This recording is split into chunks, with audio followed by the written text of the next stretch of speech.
Che lavoro fai tu? Io sono psicologo e lavoro in un centro di cure palliative vicino Venezia. Confermo tutto quello che dice il dottor Ferraro.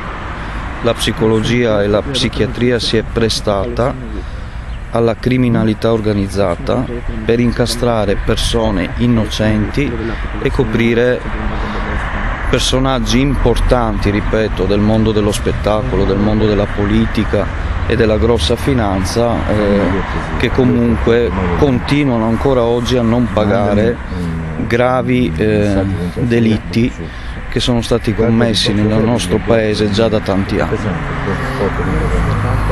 Cosa stai facendo o cosa vorresti fare per questa causa? Io in passato ho aiutato dei fuoriusciti da determinate sette, che erano soprattutto ragazzi minorenni. Dopodiché mi sono ritirato per un semplice motivo, perché ho visto da parte delle istituzioni la totale chiusura. Quindi parlo anche di forze dell'ordine e parlo anche di strutture che dovrebbero accogliere queste persone per essere aiutate. Non faccio nomi per evitare. Cos'è la meritocrazia? La meritocrazia è un concetto molto complesso, nel senso che è difficile effettivamente valutare chi si merita un determinato posto, però Esiste? Non esiste, in Italia non esiste, perché comunque tutto è manovrato dalla politica, la gestione anche dei concorsi pubblici, le persone vengono messe in determinati posti perché poi devono eseguire determinati ordini. E quindi per cambiare questo tipo di mentalità?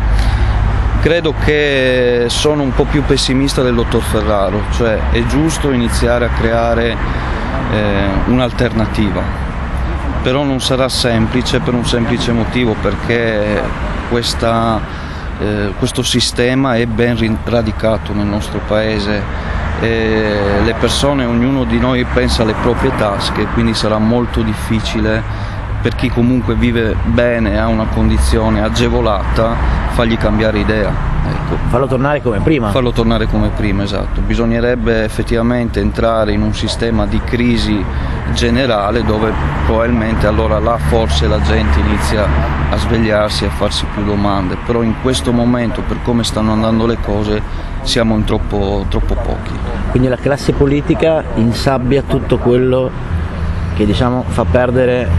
Classe politica e anche il sistema informativo, perché io non ho mai visto né ai tre canali RAI né a Mediaset Paolo Ferraro, che comunque si sta occupando. Si è sentito in qualche TG? No, ma parlano di un magistrato, ma nessuno ha mai parlato del TSO che Perché?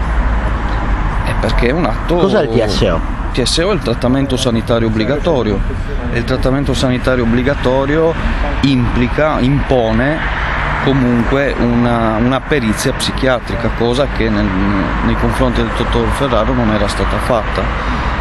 È stato più un sequestro di persona che un vero e proprio TSO, e mi sembra che la causa comunque adesso lui l'abbia vinta. Ma e come mai quindi secondo te i TG nazionali, le televisioni nazionali non parlano di questa cosa? Perché tutto è partito dal Consiglio Superiore. La paura è di mostrare che all'interno delle istituzioni ci sono uomini che coprono posti di potere e che sono pagati da noi cittadini, perché le tasse che noi paghiamo sono gli stipendi di queste persone qui, che fanno giochi sporchi anche nei confronti dei propri colleghi, nel momento che i propri colleghi vengono a conoscenza di realtà che devono rimanere nascoste. Quindi solo per mantenere i privilegi che hanno acquisito? Solo per mantenere i privilegi, sì, è chiaro che la fetta economica è importante in questo sistema di cose, no? Si compra la gente, si compra il silenzio della gente. In cambio di? In cambio di far continuare le cose come stanno, ripeto. Quello che ha subito il dottor Ferraro, cioè un trattamento sanitario obbligatorio, obbliga. È stato un sequestro di persona. Sequestro, infatti, non c'è stato neanche il provvedimento. Gliel'avevo detto io, quello non è stato non essendoci il provvedimento era un sequestro di persona ed è partito, mi sembra di aver capito, poi non so, dal Consiglio Superiore della Magistratura. Dai gruppi deviati, di alcuni gruppi psichiatri utilizzando anche strumentalmente la mia famiglia. Certo.